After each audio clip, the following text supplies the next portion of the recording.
Vamos entrar na parte mais gostosa, na parte que é o que eu gosto de fazer. Falarmos sobre a palavra de Deus. 2 Timóteo, capítulo 4, do versículo 9 em diante. Paulo está no final da carreira dele. Isso é por volta do ano 67 depois de Cristo. Paulo está preso a segunda vez. Só que essa prisão, essa segunda vez, é diferente da primeira prisão dele. A primeira prisão de Paulo foi uma prisão domiciliar. Ele recebia amigos, recebia visita, ele mesmo tinha que pagar o aluguel de onde ele estava morando. Nessa segunda prisão, Paulo está no calabouço. Ele foi jogado lá no calabouço das prisões romanas. Ele está num lugar úmido, fétido, onde tem ratos. Está numa situação bem chata, bem ruim. E Paulo está próximo, ele pressente a sua morte. Ele sabe que está para morrer. Ele sabe que é iminente a sua partida. E ele escreve essa carta. E nessa carta ele dá algumas recomendações. Quando ele começa no versículo 9, aqui são as últimas palavras de Paulo. Ele não só que traz recomendações, mas ele faz alguns pedidos. E ele quer algumas pessoas junto dele, nesse momento, nesse último momento dele, nessa passagem dele. Então ele começa o capítulo, ele começa o versículo 9, chamando alguém para vir encontrar com ele. 2 Timóteo 4, 9. Procura vir ter comigo depressa, porque Demas, tendo amado o presente século, me abandonou e se foi para Tessalônica. Crescente foi para a Galácia, Tito para a Dalmácia. Somente Lucas está comigo. Toma contigo Marcos e traze-o, pois é muito útil para o meu ministério. Quanto a Tíquico, mandei-o a Éfeso. Quando vieres, traze a capa que deixei em Troade, em casa de Carpo, bem como os livros, especialmente os pergaminhos. Alexandre, o latoeiro, causou-me muitos males. O Senhor lhe dará a paga segundo as suas obras. Tu guarda-te também dele, porque resistiu fortemente às nossas palavras. Na minha primeira defesa, ninguém foi ao meu favor. Antes, todos me abandonaram. Que isso não lhes seja posto em conta. Mas o Senhor me assistiu e me revestiu de forças, para que por meu intermédio a pregação fosse plenamente cumprida, e todos os gentios a ouvissem. E fui libertado da boca do leão. O Senhor me livrará também de todas as obras malignas, e me levará salvo para o meu reino celestial. A ele a glória pelos séculos dos séculos. Amém. E aqui ele faz as saudações finais dele. Saúda Prisca e Áquila, e a casa de Onesíforo. Erasto ficou em Corinto. Quanto a Trófimo, deixei-o doente em Mileto. Apressa-te a vir antes do inverno. Eubulo te envia saudações. O mesmo fazem Prudente, Lino, Cláudia e os irmãos todos. O Senhor seja com teu espírito, a graça seja convosco. Paulo, nesses últimos versículos, quantas pessoas tem aí, filha? 50? Acho que já dá para a gente entrar. 50 pessoas, está mais ou menos naquilo que nós já estávamos. Para quem chegou um pouquinho depois, 2 Timóteo, capítulo 4, 9 em diante.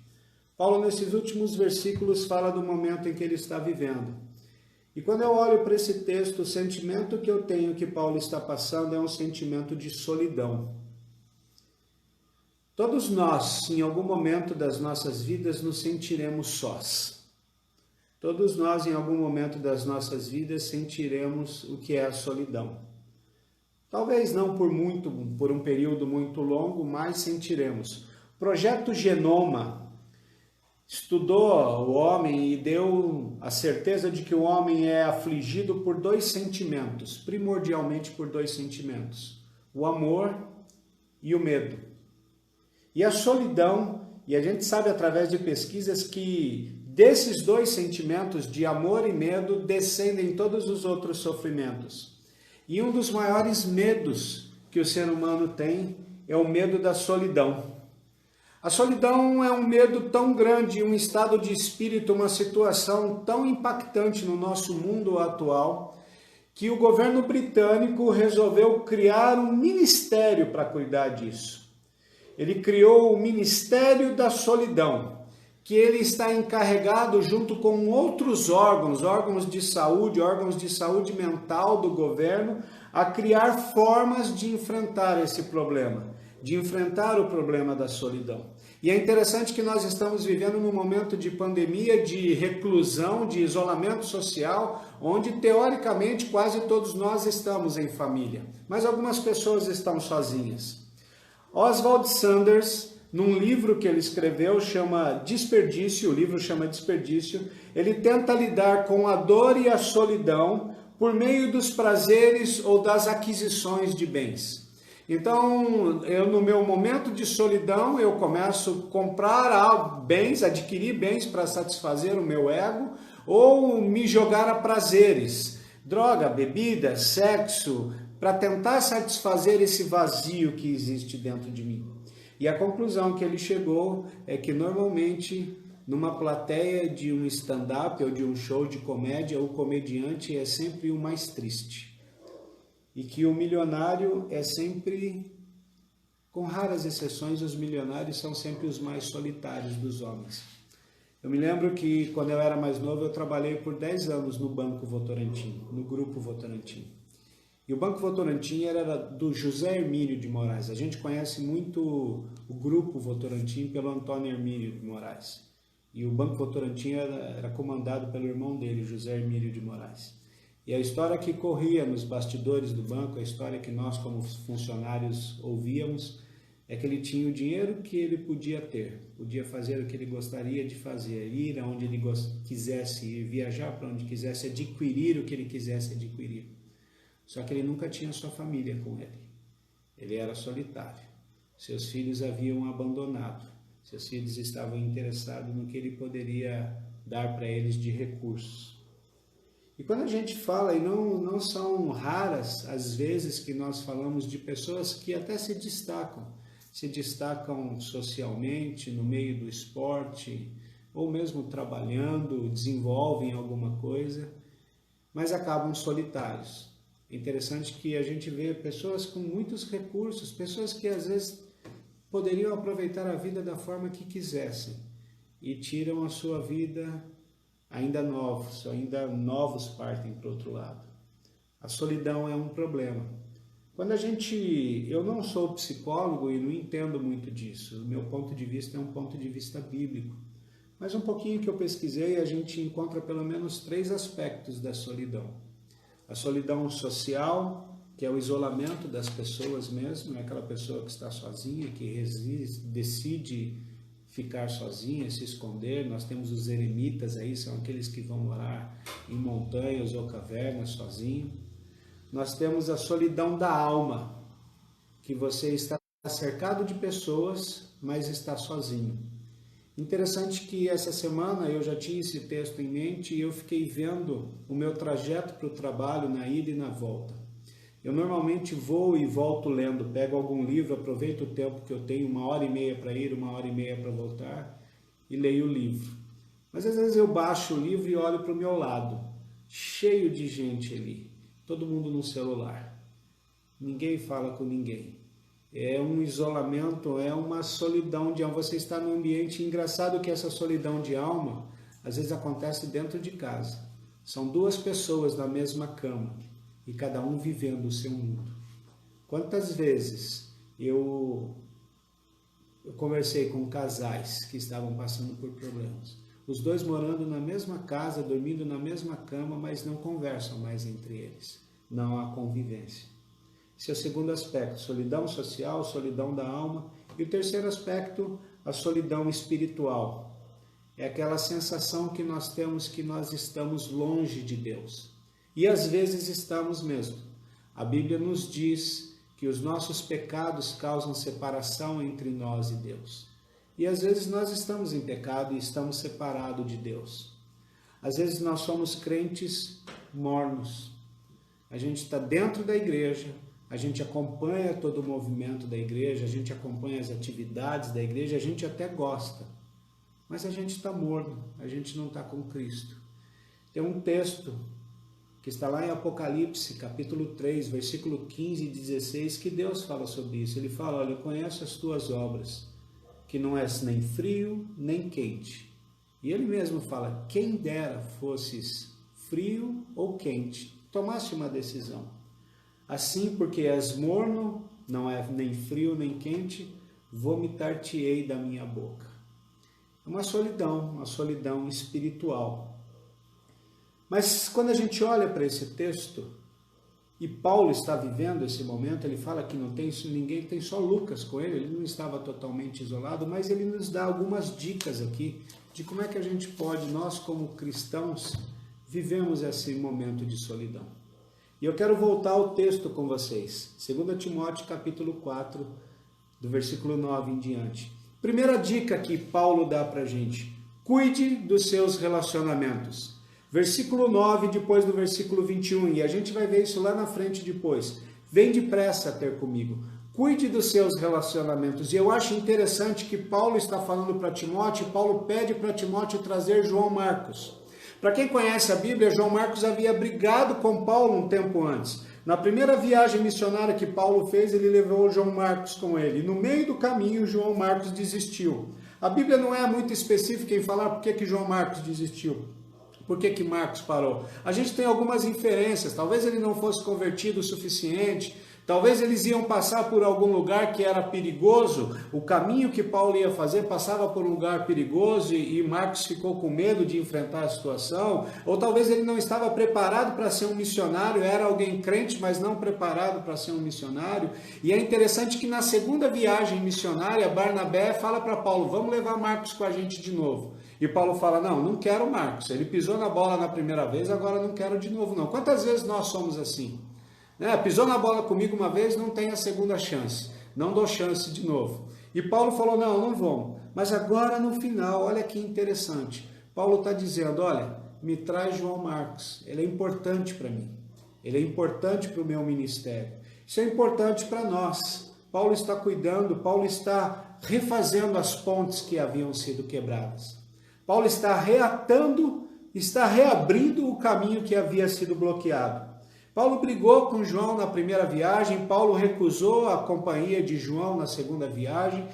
O entendimento que a gente tem é que havia uma rusga ali. Talvez Paulo ainda estivesse bravo com João e João também estava bravo com Paulo, porque Paulo recusou o nome dele. E a briga foi tão grande na segunda viagem que Barnabé e Marcos foram para um lado, Paulo e Silas foram para o outro lado. Mas nesse momento, Paulo fala, olha, me traz João Marcos, que ele é importante para nós, que ele é importante para mim. O que Paulo está dizendo é o seguinte, para você fugir da solidão, você precisa refazer as pontes. Cuidar dos seus relacionamentos. Cuidar daqueles que estão próximos de você. Eu anotei um texto aqui agora que eu queria compartilhar com vocês, de um escritor que chama Milan Kundera. E ele diz o seguinte, ao contrário da fidelidade pueril a uma convicção, da fidelidade infantil a uma convicção, a fidelidade de um amigo é uma virtude, talvez a única, a última virtude. E ele fala, hoje eu sei que na hora do balanço final, que era o que Paulo estava vivendo, a ferida mais dolorosa é a ferida mais dolorosa é das amizades feridas. E nada é mais tolo do que sacrificar uma amizade pela política. Interessante que quando ele escreveu isso, nós não estávamos vivendo esse momento que estamos vivendo agora. Mas ele diz o seguinte, que a amizade é a mais importante. A gente vê as questões políticas que estão acontecendo no nosso país, e até num grupo que eu participo, num grupo de oração de sexta-feira, as pessoas estão discutindo por isso. É mais importante para nós os amigos, principalmente os amigos cristãos. Primeiro ensinamento de Paulo, refaça as pontes, refaça os relacionamentos. Eu conheço gente que não fala com o irmão há anos, pais que não veem os seus filhos, filhos que não veem os seus pais. Eu me lembro que quando eu tinha 18 anos, eu saí de casa.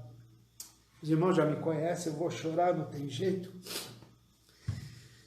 E eu fui morar sozinho, tinha brigado com meu pai, com a minha mãe, e decidi morar sozinho. No dia em que eu fiz 18 anos de idade, eu botei minhas coisas dentro de um carro, Fui no quarto do meu pai e falei para ele, eu já tenho 18 anos, posso ir embora de casa.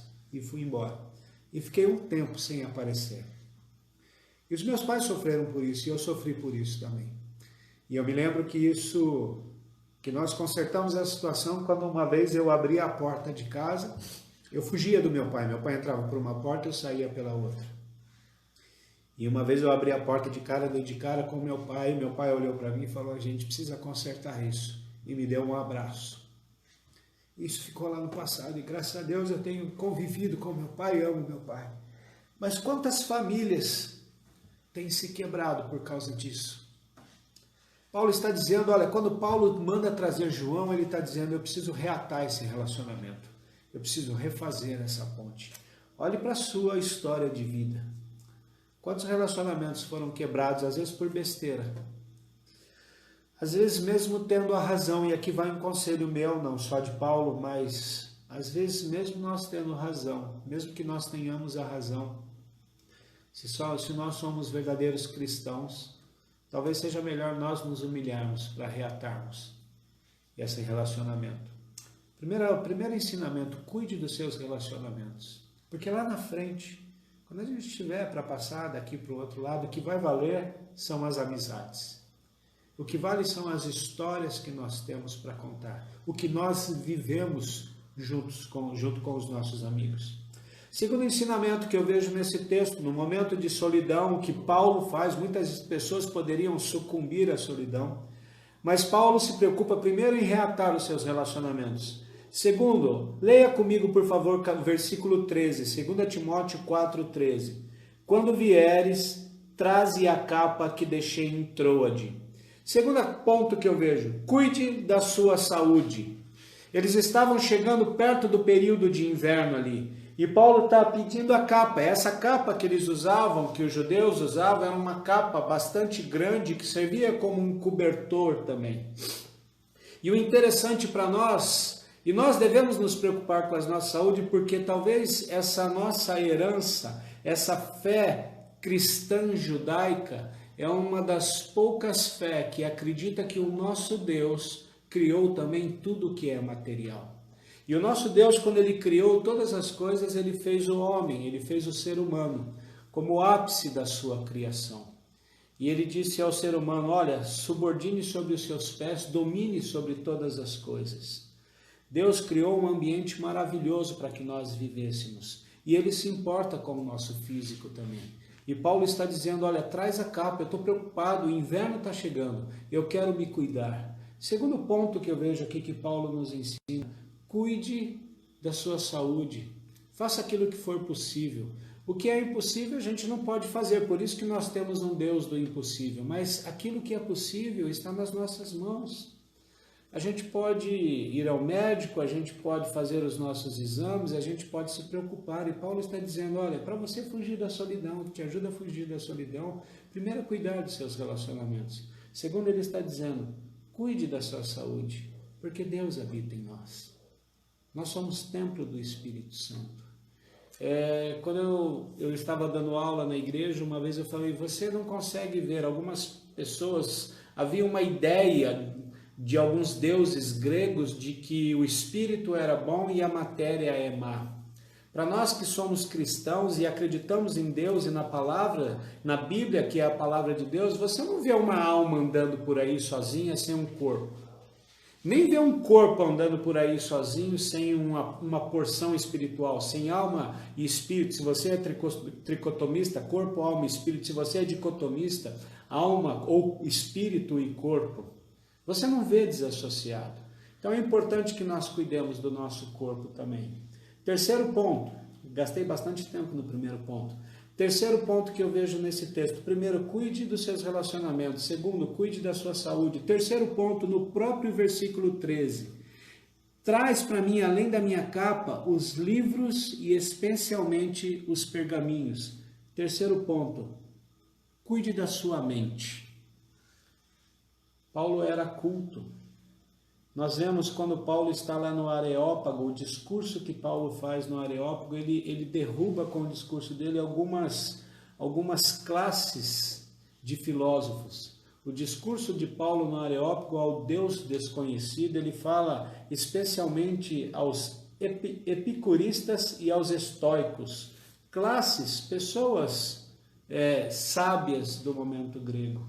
E Paulo diz para ele, olha, traz para mim os pergaminhos. Muito provavelmente esses pergaminhos tratavam do Antigo Testamento, que era o que eles tinham como palavra de Deus naquela época. Hoje nós temos como palavra de Deus o Antigo e o Novo Testamento. Na época de Paulo, o que eles tinham como palavra de Deus era o Antigo Testamento. Paulo, nas suas cartas, ele cita algumas outras obras. Quando Paulo coloca ali no seu discurso, ele está nos ensinando que nós devemos cuidar da nossa mente, e que ele está ensinando que nós devemos cuidar da nossa alma e com quem nós andamos. Ele está citando, ele está pegando citações que os filósofos daquela época usavam e colocando essas situações na Bíblia e nos ensinando. Hoje a gente vive um momento, hoje a gente vive a fase do Facebook, que é o que nós estamos aqui, da Netflix. A gente come o peixe já sem espinho, o espinho chega pra gente já sem, o peixe chega pra gente já sem espinho. Eu me lembro que quando eu era criança não tinha muito dessas facilidades e várias vezes eu machuquei a boca porque eu não limpava o peixe direito.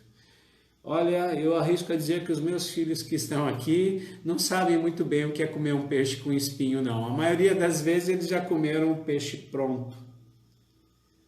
Nós precisamos aprender a refletir, cuidar da nossa mente. A palavra de Deus diz que o homem bom tira do seu coração bom coisas boas. E o coração ali, nós sabemos, nós entendemos isso hoje. Na cultura judaica, na cultura judaica cristã, quando Paulo escrevia, o coração para o judeu era o centro de todas as coisas. Do que é que nós temos alimentado os nossos corações? Será que dos nossos corações a gente tira coisas boas? Ou se Deus olhar, tem um Ineto, o Gerson vai gostar, Ineto Gerson, que diz assim, se tu olhares, Senhor, para dentro de mim, o que o Senhor vai encontrar? Salmo 139, quando Ele sonda os nossos corações. O que controlar a nossa mente vai invariavelmente controlar as nossas ações. Bonita essa frase, né? O que controlar a nossa mente vai invariavelmente controlar as nossas ações. Paulo está dizendo, você quer fugir da solidão? Cuide dos seus relacionamentos, cuide da sua saúde, cuide da sua mente. Encha a sua palavra das coisas de Deus. Às vezes parece meio careta falar em ler a Bíblia. Parece uma coisa meio antiquada, principalmente nos tempos em que nós vivemos hoje. Mas a Bíblia é a palavra de Deus. A única maneira de nós conhecermos a Deus, uma das maneiras de conhecermos a Deus, é lendo a palavra de Deus, lendo o que Ele deixou para nós. Ontem eu estava assistindo um vídeo que fala sobre esse momento que está acontecendo, e colocam uma data para a volta de Cristo e uma data para o começo da grande tribulação. Os argumentos que o autor do vídeo usa são bastante bons, e ele diz que talvez a tribulação comece ali em 2023. Vamos partir do princípio que ele esteja certo nas suas datas. Nós temos aí 3 anos talvez. Se começar a tribulação mesmo em 2023, será que nós estaremos prontos para enfrentar a tribulação? No culto que eu me referi agora há pouco, o culto de sexta-feira à noite, a gente tem um momento que cada um faz um pedido de oração e um agradecimento. E o meu pedido foi exatamente esse, para que Deus me mostre como é que eu me preparo para enfrentar essa tribulação. Eu não sei, será que eu estou preparado para enfrentar? Será, irmãos, que nós estamos preparados para viver como os primeiros cristãos viveram?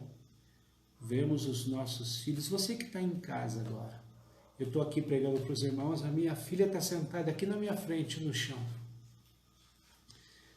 Todo mundo chama ela de Carlinhas, diz que é um Carlos de cabelo comprido e bem melhorado, muito melhorado.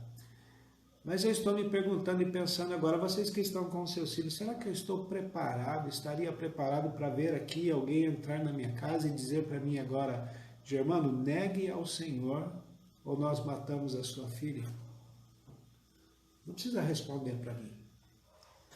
Eu preciso que o Senhor me ajude. E uma maneira de nós nos prepararmos para isso é enchermos as nossas mentes da palavra de Deus. Como é que aqueles cristãos enfrentaram isso no começo da história? Irmãos, olhe para o seu filho sentado do seu lado. Alguns talvez estejam com seus filhos no colo. Alguns talvez o bebê dormindo lá no quarto. Como esses cristãos foram capazes de enfrentar isso? Cuide dos seus relacionamentos, cuide da sua saúde, cuide da sua mente. Quarto ponto, cuide do seu espírito. Versículo 17, leia comigo, por favor. Versículo 16, Paulo começa a falar. Versículo 16, ele diz: na minha primeira defesa, ninguém foi ao meu favor. Antes, todos me abandonaram. Eu falei sobre isso domingo passado. Que isso não lhe seja posto em conta. Versículo 17, mas o Senhor me assistiu e me revestiu de forças, para que por meu intermédio a pregação fosse plenamente cumprida, e todos os gentios a ouvissem, e fui libertado da boca do leão. Quarto princípio, cuide do seu espírito. Todos os abandonaram. Um cara que havia dedicado uma boa parte da sua vida a pregar o Evangelho, a sistematizar o Evangelho, na sua primeira defesa diante do Império Romano, não havia ninguém junto com ele. Ninguém para falar a favor de Paulo. A ingratidão é uma das piores situações em que o ser humano vive. É uma das piores coisas que a gente vive, é a ingratidão. Nesse momento eu fico pensando que Paulo pensou nisso, sobre a ingratidão. Tanta gente que ele pregou, tanta gente que ele evangelizou, tanta gente que ele curou. Quantos milagres Paulo fez? Deus que fez, o Espírito Santo que agiu por intermédio dele.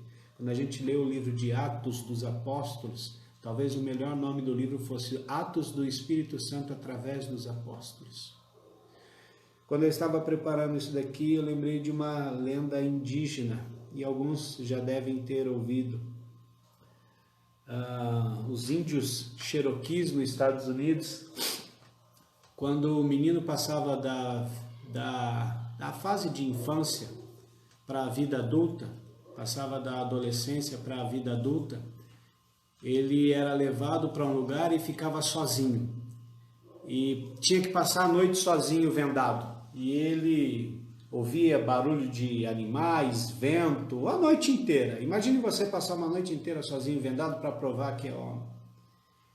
E quando ele tirava a venda, e a história era que o pai o levava, deixava sozinho e voltava para a tribo. Mas quando ele tirava a venda de manhã, o menino tirava a venda de manhã, ele percebia que seu pai estava ao longe, sentado e o acompanhando e cuidando dele.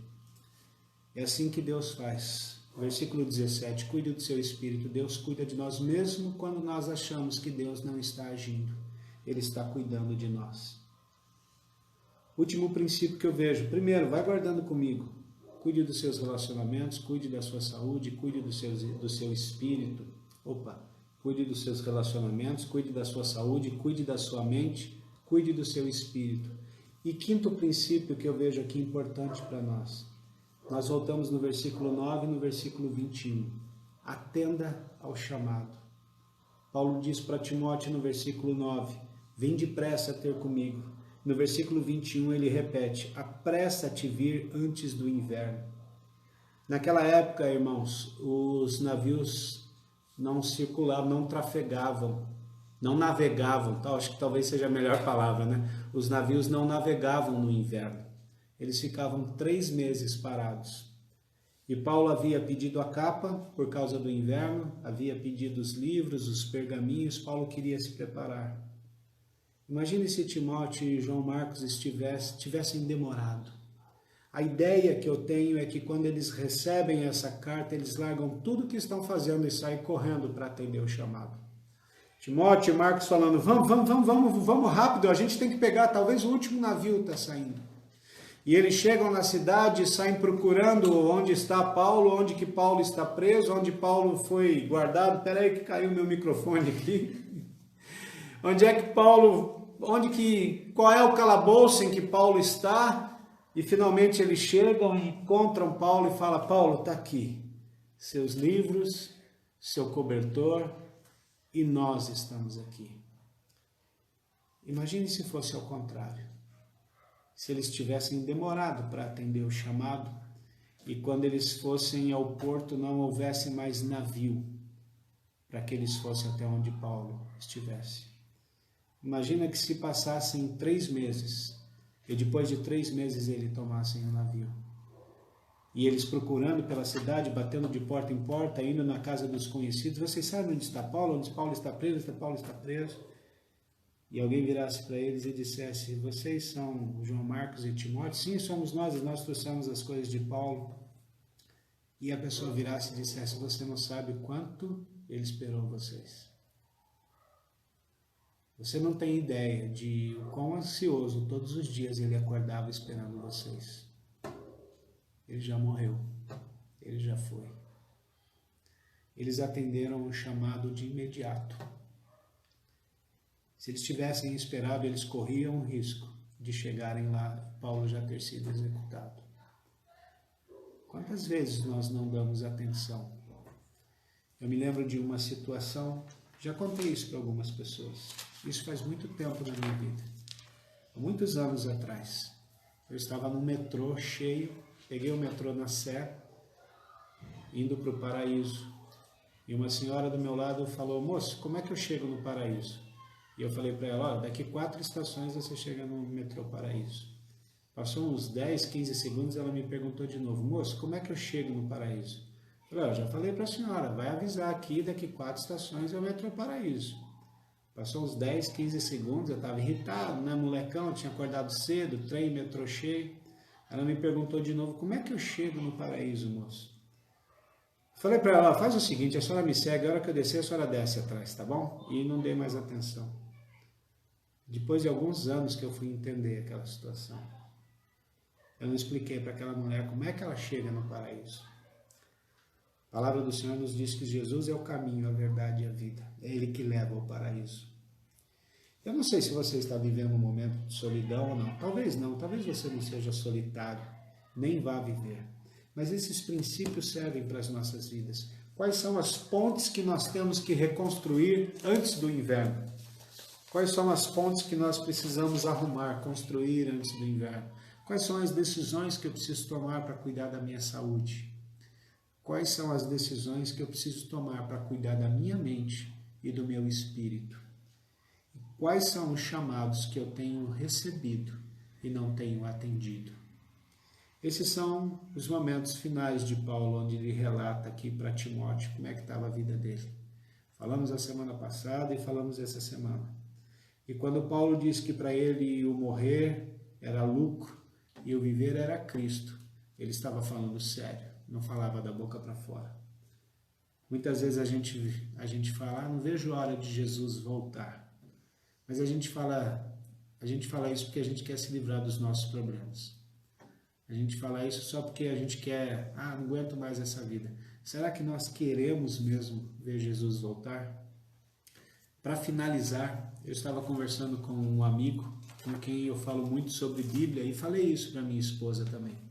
A gente lê muito na Bíblia sobre a perseguição, a tribulação, os princípios das dores. Eu não sei qual é o teu ponto de vista escatológico, pré-tribulacionista, mídia ou pós-tribulacionista, mas de alguma forma a gente lê na Bíblia que próximo da volta de Cristo nós teríamos vários problemas. E eu comentei com esse amigo e comentei com a minha esposa: ora, se a vida está acontecendo na Terra e Cristo vai voltar, alguma geração de cristão vai ter que sofrer. Alguma geração de cristão vai ter que passar por isso que está escrito na Bíblia para que as coisas aconteçam. E se essa geração for a nossa? A gente está muito preocupado com a expectativa de que tudo se resolva logo. E eu também estou. Também quero ver, apesar de querer que Cristo voltasse, porque eu não queria ver uma marmanja aqui dentro de casa pedindo minha filha em casamento, mas eu quero ver, eu falo isso brincando, eu quero ver meus netos. Esse é o sonho meu. Mas e se nós formos a geração? Se nós somos a geração, nós precisamos cuidar da nossa alma, da nossa mente, do nosso espírito, dos nossos relacionamentos e da nossa vida, para que nós estejamos em paz com Deus. Eu acho que o maior presente que nós podemos ganhar, irmãos, é ouvir do Senhor Jesus: bem está, servo bom e fiel, entra para o gozo eterno do seu Senhor.